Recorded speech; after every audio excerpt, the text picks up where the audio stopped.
नमस्कार, आप exam tour देख रहे हैं।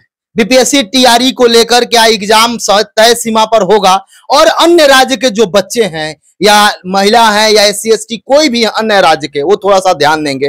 बार बार चेतावनी के बावजूद आप छट रहे हैं और इसके बाद यदि जो विद्यार्थी बचेंगे, सरकार और बीपीएससी और ये शिक्षा विभाग तय करने जा रहे हैं कि उन पर क्यों ना केस किया जाए, उन पर क्यों ना कानूनी कार्रवाई किया जाए। इसको लेकर नवीन सर से जानेंगे क्या क्या उनके पास योग्यता होना चाहिए। सर, आपका स्वागत है एग्जाम। जी बहुत बहुत धन्यवाद। सर, अन्य राज्य के विद्यार्थी बहुत छट रहे हैं, उनको अभी भी कंफ्यूजन है योग्यता को लेकर। बार बार जैसे अभी स्टेट में देखिएगा, उनका 60 अंक भी आता है, किसी का 40 अंक महिला का भी आता है, क्वालिफाई लिख दिया जाता है, 70 अंक भी आता है क्वालिफाई। लेकिन जब बीपीएससी का एग्जाम दे रहे हैं तो वहां तो अलग क्राइटेरिया है। निसंदेह आप देखेंगे कि इसमें एक तरफ की पूर्णतया गलती नहीं है। छात्र जो फॉर्म भरे, जानबूझ करके भी अगर कोई फॉर्म भरे होंगे तो स्वाभाविक रूप से गलती है। लेकिन शिक्षा विभाग या बीपीएससी का भी देखिए, आयोग का अभी भी जो फॉर्म भराया गया है, ये स्टेट की बात कर रहे हैं, उसमें 40% है महिलाओं के लिए, तो 60 अंक 150 में से यहाँ पर अभी भी कंफ्यूजन बरकरार है कि अदर स्टेट महिलाओं के लिए 75 ही लाना जरूरी है कि महिलाओं के लिए जिस हिसाब से 40% यानी 60 मार्क्स लिखा हुआ है, दोनों में कंफ्यूजन की स्थिति बनी हुई है। तो आयोग को एक लाइन लिखने में हमको लगता है कि बहुत परेशानी नहीं होना चाहिए था कि अदर स्टेट की महिलाओं के लिए 60 मार्क्स लाना जरूरी है, 75 मार्क्स लाना जरूरी है और 60 मार्क्स सिर्फ बिहार के महिलाओं के लिए है। एक लाइन लिखने की बातें थी। और आप किसी से भी ये प्रश्न पूछिए, अगर 10 आदमी से प्रश्न पूछिएगा तो उसमें 6 आदमी आपको गलत ही इंफॉर्मेशन मिलेगा आपको इस हिसाब से। तो पूर्णिया का नोटिस जो जारी हुआ उसमें बताया गया कि महिला 75 से कम है तो उनको बाहर कर दिया गया, तो वो तो नोटिस से क्लियर हो गया। अरे आयोग कहाँ इस तरह से अपने नोटिस में लिखी है, वो तो बाद में चल करके जब वेरिफिकेशन करती है तो जाकर के इसके आधार पर वो छांटना प्रारंभ करती है, इस हिसाब से बाहर करती है। यही चीज हुआ 82 से 90 मार्क्स के बीच में। तो अदर स्टेट महिलाओं को 90 से ऊपर ही चाहिए था, लेकिन 82, 83, 85, 88 सब फॉर्म भरे। वहां पर भी उन लोगों के लिए कंफ्यूजन की स्थिति थी कि बहुत सारे वीडियोज भी ऐसे बने कि नहीं 82 से ऊपर आ रहा है तो आपका इंप्लीमेंट हो जाएगा, आपके लिए सही है। तो फॉर्म उस समय डाल दिए, फाइनल भी हो गया, वेरिफिकेशन में भी पास कर गए। जब जाकर री वेरिफिकेशन की बातें आई तब जाकर के ये इन अभ्यर्थियों को बाहर किया जाने लगा। पहले तो यहाँ पर भी एक गलती रही माननीय चेयरमैन सर के द्वारा कि वेरिफिकेशन का रूल ही गलत है। आप डॉक्यूमेंट्स अपलोड करवा रहे हैं, फिर उसको डाउनलोड करके वेरीफाई कर ले रहे हैं, उसके आधार पर आप सिलेक्शन कर ले रहे हैं, ज्वाइनिंग करवा दे रहे हैं, बाद में जाकर के आप रीवेरीफाई करवा रहे हैं और वहां पर जो बच्चे फर्जी सर्टिफिकेट के कारण पकड़ में आ रहा है या कम मार्क्स के कारण पकड़ में आ रहा है या बहुत सारे विकलांग कैटेगरी की बातें कही जाए या जो बिहार के आवासीय की बातें हैं, तो वहां पर भी फर्जी प्रमाण पत्र दे करके टीचर बन गए हैं, तो बाद में चल करके बाहर हो रहे हैं या बाहर किया जा रहा है। सवाल ये उठता है कि बाद में भी जब आप बाहर कर रहे हैं तो क्या इस बात के लिए आश्वस्त कर रहे हैं कि ये जो सीट वैकेंट हो रहा है तो इस पर किन बच्चों का अधिकार होना चाहिए था, कौन बच्चे यहाँ पर इसके बदले में ज्वाइन करते।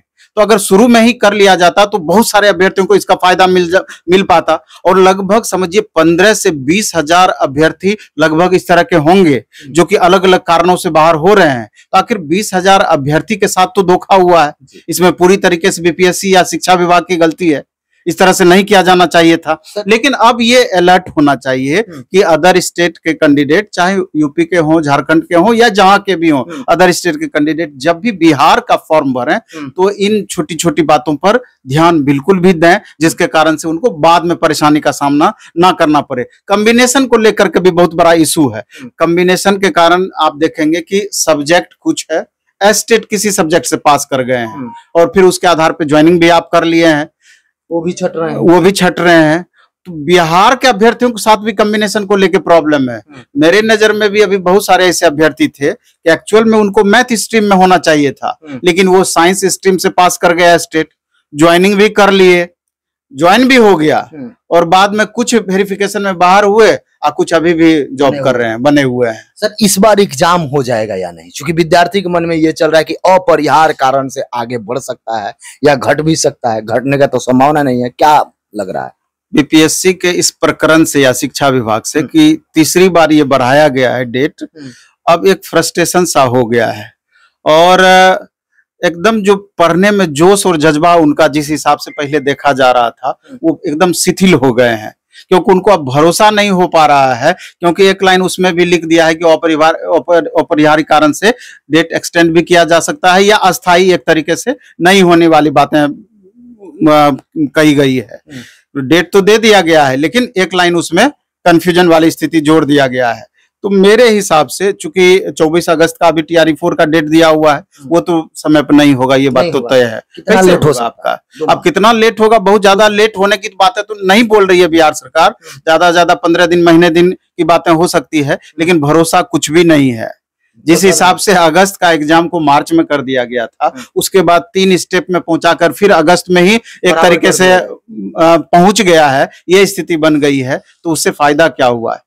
तो शिक्षा विभाग को भी, BPSC को भी एक बार में क्लियर करना चाहिए और उस पर अमल करने का जरूर प्रयास होना चाहिए। इलेक्शन वगैरह तो सब समय पे होता है, कहीं भी किसी भी सूरत में उसमें डेट एक्सटेंड नहीं हो सकता है, लेकिन प्रायोरिटी में कहीं ना कहीं ये सरकार का नहीं है, प्रायोरिटी में इसको उस हिसाब से नहीं मान करके चल रही है, तभी तो इस तरह का कंडीशन लगातार देखा जा रहा है।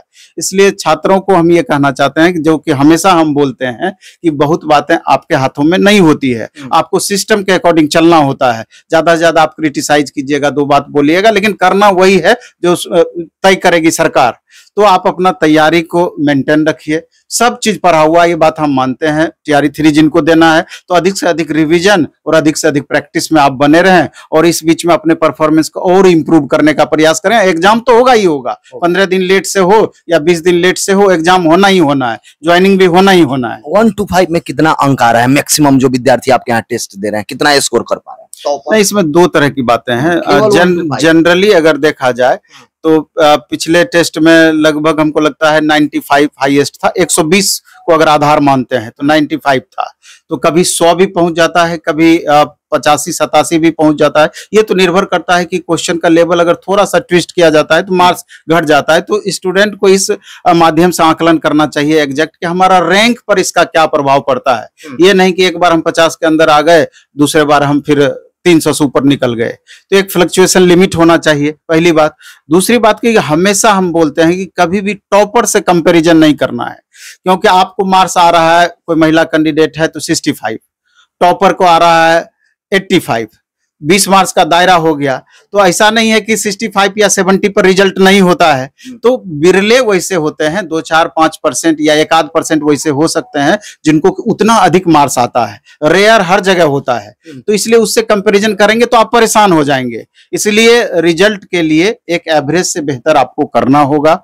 अगर 1 to 5 की बात करें तो अगर मेल कैंडिडेट हैं तो अगर आप 70 से ऊपर ला पा रहे हैं, 70, 72, 75, तो वर्तमान स्थिति जितनी वैकेंसियां हैं अभी, तो हमको लगता है कि उतना ठीक है। हाँ, और महिलाओं के लिए 65 to 70 के बीच में या 68 इस तरीके से लाते हैं, 65 से 67, 68, तो हमको लगता है कि बहुत ज्यादा परेशानी नहीं होनी चाहिए। हालांकि ये बात निर्भर करेगा कि अगर क्वेश्चन का लेवल ज्यादा कम या बढ़ा दिया लेवल, तो उस समय फिर ये फ्लक्चुएशन ज्यादा हो जाएगा। लास्ट क्वेश्चन होगा, महिला लोग टॉप 10 में कितना रह रही है? बहुत कम, मुश्किल से एक या 2 आती है। नहीं तो जनरली हम देखते हैं कि अगर 1000 बच्चे टेस्ट दे रहे हैं तो महिला का जो स्टार्ट होता है तो 100 के अंदर 2, 3, 4, 5 ही महिला दिखती हैं, कभी कभी 7, 8, 10 भी दिखती हैं, लेकिन संख्या कम होता है उसका। तो इसी हिसाब से आकलन कर सकते हैं, कट ऑफ पर इसी हिसाब से प्रभाव भी पड़ना है। हिंदी में कितना % फेल? हाँ, हिंदी में लगभग जिस तरह का क्वेश्चन पिछली बार पूछा और हम लोग भी क्वेश्चन उसी आधार पर अभी दे रहे हैं, तो लगभग 10% स्टूडेंट प्रभावित हिंदी को लेकर, 10% स्टूडेंट हिंदी को लेकर प्रभावित हो रहे हैं। और ओवरऑल की बात करेंगे तो अभी भी 30% स्टूडेंट डिस्क्वालीफाई कर रहे हैं, अभी भी 30%। समय देने के लिए बहुत जी, बहुत बहुत आभार। एक एक करके 1 to 5, 6 to 8, 9, 10, 11, 12 का चर्चा करेंगे। एक एक वीडियो में आप किस प्रकार जानना चाहते हैं टेस्ट को लेकर। यदि आप एग्जाम टूर पर नए, चैनल को सब्सक्राइब कर ले, लोगों में